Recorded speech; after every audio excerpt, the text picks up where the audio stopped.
So I recently quit my software engineering job to pursue my AI startup full time. And after talking with some peers who are making several $100,000 a year off of AI solutions, um, and us, we've been at this startup for almost a year now, and we're not really having any repeatable business, but I think we finally found the offer that will help people. And kind of the purpose of this video is I want to share some of the technical challenge I'm running into as a software engineer. I know it's a lot of videos on YouTube right now, and this isn't against anybody, is that they're so surface level. So today I want to kind of give you a deep dive into what it takes to actually build AI for a SaaS that can potentially scale, and some of the problems I ran into along the way and how I solved them. So to start off,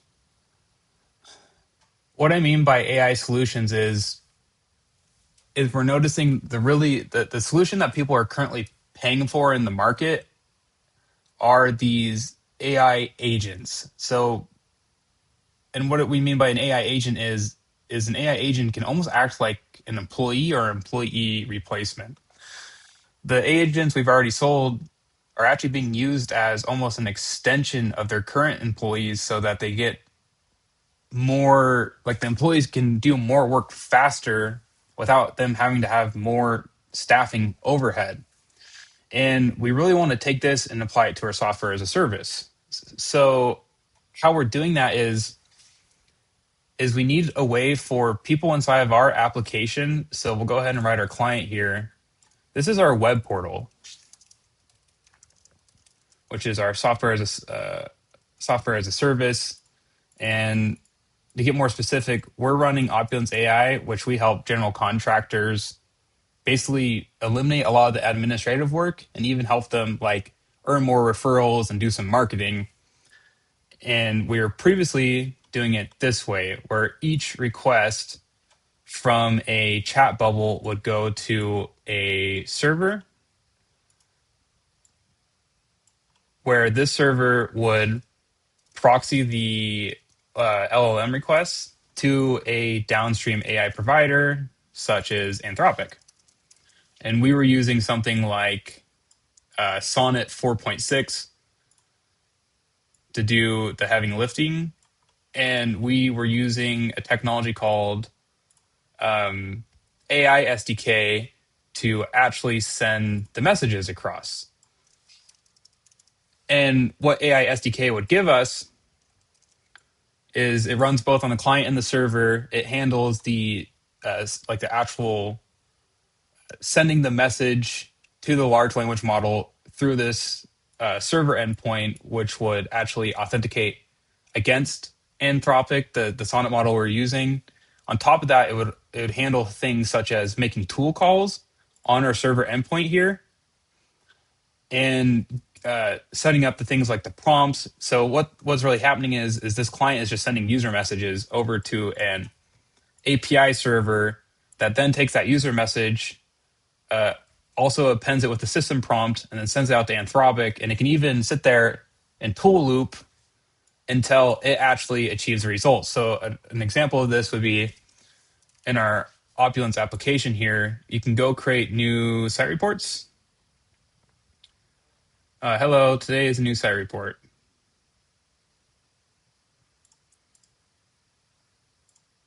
And originally when you hit create site report, it was sending it to an AI in order to just clean up the document. So we're now having this new architecture where it all goes to one agent that handles a lot of this work. So now that I've kind of showed you how we're doing it today, I want to show you the new way of doing it moving forward. And it's actually pretty similar to this, but instead of that dedicated API server I was talking about, I've actually spun up a brand new, what I'm calling the agent gateway and the agent orchestrator.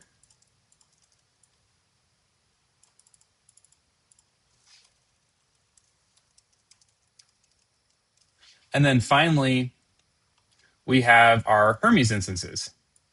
And for those who don't know, Hermes is very similar to OpenClaw, meaning it has a whole like messaging gateway, it has cron tasks, and so much more. It comes with skill files included. It's like a total agentic solution, just like OpenClaw, but also exposes an OpenAI compatible endpoint, which means our existing code that already uses AI SDK, because it was already hitting Anthropic, is going to be totally compatible with our Hermes instance. So it looks something like this. And throughout this process, I've also been playing with more open source models, just because a lot of like the pricing is starting to change for these frontier models, and they're getting really expensive. So we're using DeepSeek V4 Flash right now. Amazing model. It's like it almost feels like Sonnet, but with a million context window, and it's only like what 28 cents per million output tokens or something like that. Like 8 cents for I don't know the exact numbers, but it's incredibly cheap for Sonnet like performance, and the inference is incredibly fast. So that was DeepSeek V4 Flash. And I can kind of walk through, I can try to give you a more coherent explanation of the problems we're solving here. So I have Hermes agents that need to take actions on behalf of our general contractors client. Like we have Hermes agents that need to be able to take actions on the behalf of our audience to help them out. And what each of these layers does here is we have the Hermes agent, which is our actual agentic solution. So our agents take actions on behalf of the user. We have our LLM provider, which is deep infra in this case.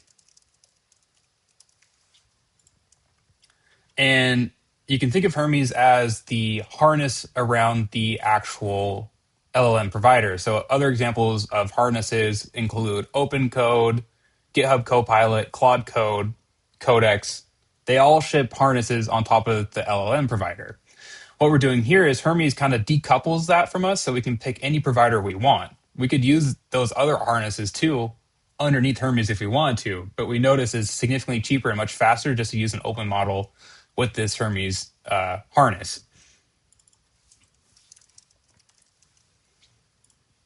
So every time Hermes gets a request, it's going to send messages back and forth speaking that open AI compatible, language.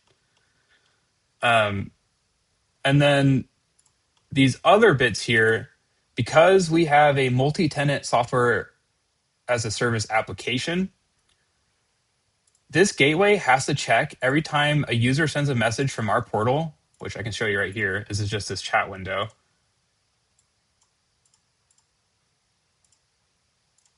Hello.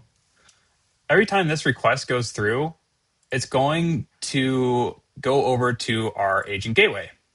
And what the agent gateway does is you don't see this because it's behind the scenes, is it's sending the user, hey Hermes, whatever I said to it. And then along with it is it's sending its tenant ID. So tenant ID, UUID something. And the agent is responsible for a few things. It goes and checks that, is this user part of the tenant it's requesting?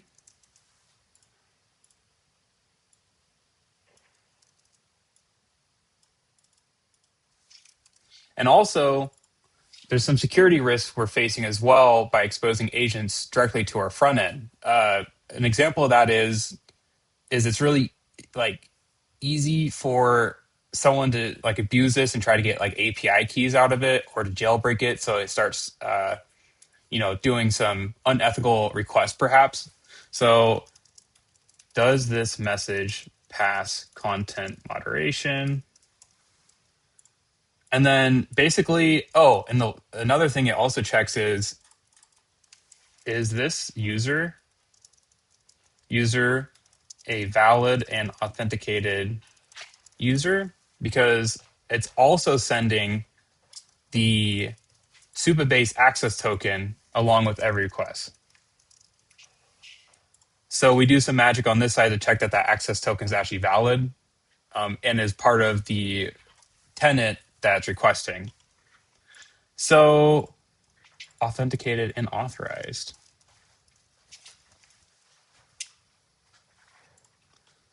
Once it checks all this goodness, it then forwards that request to the agent orchestrator. And this is where things start getting really interesting. So the agent orchestrator is responsible for managing the entire lifecycle of the Hermes instances. And why this gets so complicated is that every Hermes instance, to be sufficiently secure and to have like a proper agent setup for every tenant we serve, they have to have their own Hermes instances. And where does Hermes actually run? Well, the easiest way to do it is to run Hermes inside of a Docker instance. So the agent orchestrator gets to do the really fun stuff of spinning up a Docker instance and making sure it's healthy for every single tenant we have in our system.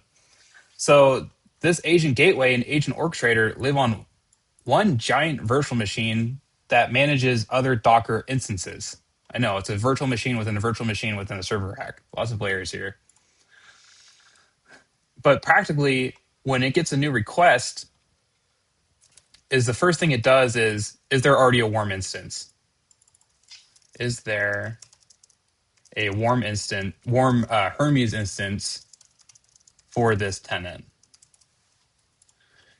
If there's not one, then it does this really cool flow where Hermes is super modular, so you can actually distribute different Hermes profiles. And Hermes just makes it really simple to load that profile. So, for example, we have a default Cadwell Hermes profile, and Cadwell is just Opulence AI's assistant. So it's going to go, well, I see that there is no valid Hermes instance for this tenant, so I'll go ahead and pull the default Cadwell profile, create the workspace folder on disk, and clone and load the profile into Hermes. And then from there, it'll wait for a health check, and once the health check actually passes, so assuming this Hermes instance is actually like online and alive, it will then begin proxying requests to this Hermes instance. And why this is so cool is when Hermes is running in gateway mode, is it already exposes that OpenAI compatible API endpoint. And why that's really special is one of the really popular frameworks for dealing with AI right now in TypeScript land is called AI SDK by Vercel. And AI SDK is already fantastic at communicating via the OpenAI compatible standard. So that means our front end code doesn't have to change very much. And we can also reuse that AI SDK library, because these are both TypeScript servers, to then proxy the requests. So the agent gateway gets to do its moderation, its authentication, authorization layer. And what you're not seeing here is there's also a separate Redis instance that's helping make the request more durable. Because one of the problems we're facing is a lot of our users are actually using this service in unstable environments where it's not uncommon for them to lose connection, for example, for 3 minutes. I wouldn't even bat an eye at that. I'm assuming they just lost 4G connection or 5G connection. So we have a Redis instance. The entire purpose of this is to basically remember the state and also handle the streaming response from our actual agent orchestrator.